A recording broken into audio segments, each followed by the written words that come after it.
Siéntate, querida, dijo Lady Gertrude a Eleanor. La anciana dama estaba recostada en un asiento mullido, sorbiendo su brandy, y miraba a Eleanor mientras ésta no cesaba de caminar de un lado a otro de la biblioteca, con Lizzie pegada a sus tobillos. Mr. Knight volverá cuando esté listo, y tú has de tratar de ser la misma, tan serena como siempre lo has sido, añadió Lady Gertrude. Eleanor apartó las cortinas y miró hacia la oscuridad del exterior. Ni la lluvia ni la niebla suavizaban la negrura de aquella noche, pero los postigos de la ventana chirriaban agitados por el viento, y la joven sintió el aire frío en sus brazos. Por la mañana, en la iglesia, después de que Mr. Knight hubiera cogido a su esposa y a Lady Gertrude por el brazo para introducirlas en el carruaje, había montado en su caballo y las había escoltado hasta la casa. Eleanor estaba asustada, y buscaba cómo explicarle el porqué de sus actos. Sin embargo, él había esperado a que las dos mujeres traspasaran el portal de entrada para luego, sin volver la vista, alejarse al lomo de su caballo. Eleanor lo había esperado todo el día, pero Remington no había aparecido hasta el momento. ¿Para qué me ha de servir mantenerme serena, como siempre, si Mr. Knight quiere a otra? Dijo tras oír a Lady Gertrude. Os he observado cuando estáis juntos. La anciana dama alisó el chai de cachemir granate que le cubría las piernas. Él desea tener una duquesa, pero quiere acostarse contigo. Mi esposo me ha abandonado el día de mi boda, replicó Eleanor mirando a su alrededor. Debo tenerlo presente. No es un buen comienzo para un matrimonio. Se dio cuenta de que estaba hablando como lo hacía la protagonista de una tragedia de Cheltenham. Claro que, bien mirado, si después de los acontecimientos del día no hacía un poco de teatro, ¿a qué ocasión aguardaría para hacerlo? Tonterías, dijo Lady Gertrude, y restó importancia a la preocupación de Eleanor con un ademán de la mano. Volverá. Eleanor comenzó a recorrer de nuevo la habitación de extremo a extremo. Se había cambiado para el almuerzo de bodas, pero había acabado compartiéndolo tristemente con Clark y Lady Gertrude. La conversación había sido animada, y habían hablado de muchos temas intranscendentes. El único instante en que titubearon fue cuando Clark mencionó lo contrariada que se sentiría su mujer por haberse perdido el evento. Poco después, el banquero se marchó, y Eleanor pasó el resto de la tarde paseando y esperando. Y recordando. Luego se vistió para la cena y aguardó ansiosamente el regreso de Mr. Knight.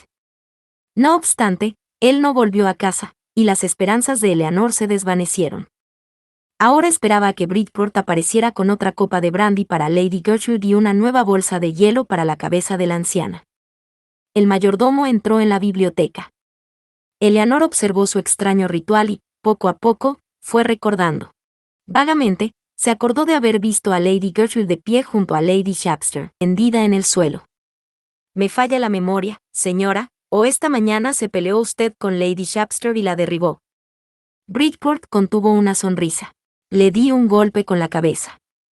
Cuando se es de mi estatura, una debe recurrir a las habilidades que tiene, dijo Lady Gertrude, y se frotó más arriba de la frente. Estoy satisfecha de haberlo hecho, y mucho. Es una mujer malévola y terrible. Es verdad. Y os lo agradezco. Probablemente es la acción más arrojada que nadie haya hecho. Eleanor recordó luego haber visto a Mr. Gilbert y Clark ayudando a ponerse de pie a Lady Shapster. Lady Shapster los había apartado y se sacudía sola el polvo del vestido, pero no se la veía intimidada. Permanecía furiosa y despiadada. Su madrastra la culpaba a ella, a Eleanor, de la humillación que acababa de sufrir y a buen seguro se vengaría. ¿La señora desea una reconfortante taza de té?, preguntó Bridport. Con una mirada, Eleanor comprendió que la pregunta iba dirigida a ella. Era la señora de la casa, y todos los sirvientes conocían las circunstancias de su boda. Esa noche, los rumores habían circulado por las habitaciones de los criados. En realidad, se habían difundido por todo Londres. Gracias, Bridport, pero no me apetece. Creo que me pondré a bordar. Bridport dirigió una mirada de reprobación a Lizzie, que jugueteaba a los pies de su dueña. ¿Quiere la señora que me lleve a la perra? No, respondió Eleanor. Se inclinó hacia adelante y acarició a Lizzie detrás de las orejas. Me alegra. Muy bien, señora, respondió Bridport ahogando un suspiro, pero cuando Mr. Knight esté de regreso me permitiré llevarme al animal hasta mañana por la mañana, y no se preocupe por la perra. Gracias, Bridport. Es usted muy amable, le contestó Eleanor. El mayordomo aún seguía allí. Su labor está aquí, señora, sobre la mesa. Llamaré a un lacayo para que traiga más velas. Eleanor supuso que, al igual que Lady Gertrude, Bridport deseaba verla serena como de costumbre. Hasta Lizzie la miraba con insistencia, arrugando el hocico de una manera muy expresiva.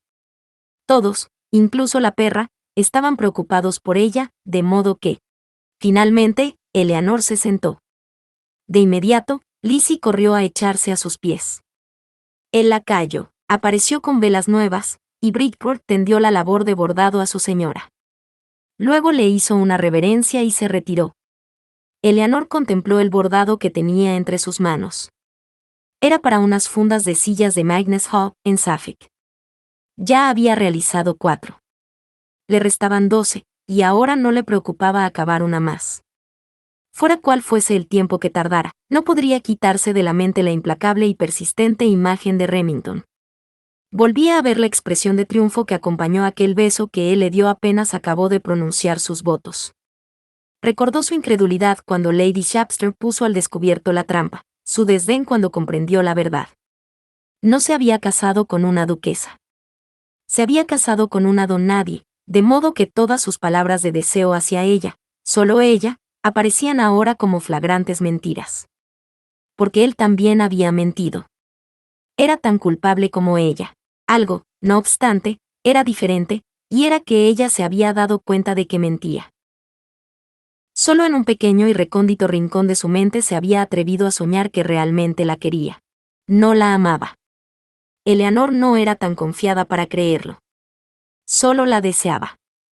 Debes dejar de preocuparte, dijo Lady Gertrude. Acabarás enferma y debes de evitarlo. Mr. Knight es un hombre. Los hombres son criaturas simples, de modo que cuando llegue no tardarás en volver a tenerlo a tu lado si eres capaz de mostrarte coqueta con él y recibirlo con una sonrisa. Y no le hagas ningún reproche.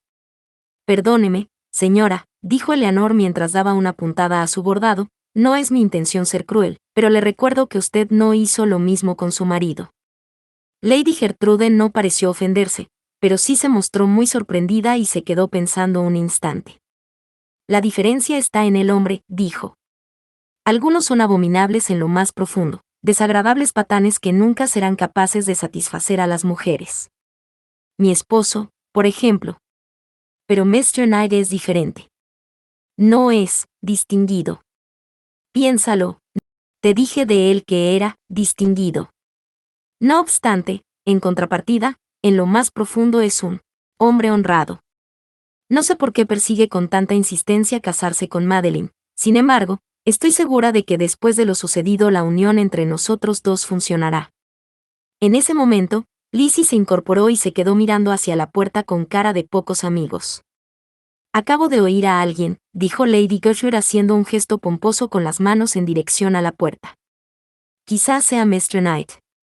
No, ese sinvergüenza no es. La respuesta provenía del duque de Magnus, que acababa de irrumpir en el salón, con una expresión ominosa en su cara barbuda. Bridport le pisaba los talones, parecía contrariado y ofendido. El mayordomo se acercó a Eleanor y le dijo en voz baja, «Lo siento, señora». Me hizo a un lado antes de que pudiera anunciarlo. No se preocupe. Eleanor dio un golpecito en el brazo a Bridport y luego acarició a su mascota. Magnus hace siempre lo que le place, añadió. Incluso cuando no debería, pensó. Bienvenido, Magnus, exclamó Lady Gertrude. Ha llegado a tiempo. He venido todo lo rápido que me ha sido posible, se excusó irritado el duque. Apenas me he enterado de que Mr. Knight se casaba con Madeline esta mañana, pero, aventuró Eleanor, confusa. ¿Dónde está ese infame? ¿Dónde demonios se ha metido? Magnus se detuvo y miró a su alrededor. Me complace mucho veros, Gertrude y Eleanor, pero quiero saber dónde está Maddie y dónde se halla el canalla que quiere casarse con mi hija con esa prisa inexplicable. Eleanor frunció el ceño. Le diré dónde está Madeline, en casa de Mr. Rumbelow. ¿Qué está haciendo allí?, inquirió Magnus. Es un sujeto amoral. No merece mi confianza. Oh, querido tío, exclamó Eleanor mientras el corazón le daba un vuelco. Cuando llegaron hasta ella las noticias de su partida de cartas, resolvió dirigirse allí con el fin de impedir que perdiera usted la diadema de la reina. No lo sabía, intervino Lady Gertrude. Porque no es verdad, replicó Magnus meneando la cabeza, como si no hubiera oído correctamente. No he ido a esa partida. Las apuestas son altísimas y, aunque pudiera hacerme cargo de ellas, la tiara de la reina no me pertenece. No puedo jugármela. ¿Cómo era que un hombre sin el menor escrúpulo a la hora de apostar a su propia hija ponía reparos para arriesgar en el juego la histórica tiara de los de Lacy? A Eleanor le pareció ilógico, pero no dudó de él. Magnus era un duque de pies a cabeza, seguro de ser bienvenido, estruendoso y fanfarrón, con las mejillas coloradas y una potente voz que no se preocupaban nunca de controlar. Alto y fornido, su vientre oscilaba a cada paso que daba. En ese momento lo hacía en dirección a Lady Gertrude. Brandy, dijo tras echar una mirada al vaso de la anciana dama. Creo que yo también lo necesito. El duque se sentó bruscamente, y la silla crujió bajo su peso. Luego, chasqueó los dedos ante Lizzie. Esa perra es boba, Eleanor, dijo, con toda la cautela posible. Lizzie se le acercó y le olfateó los dedos, para luego permitirle que la acariciara. ¿Sirve para algo? Caza, señala a las aves. Lo dudo, respondió Eleanor sonriendo, pero es muy dulce y adora a Mr. Knight. No es demasiado brillante entonces, sentenció Magnus.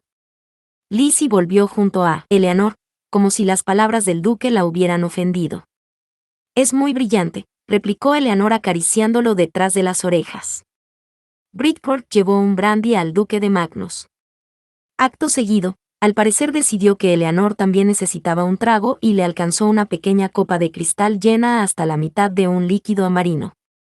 Eleanor se preguntó si realmente tenía un aspecto tan acongojado y lo aceptó.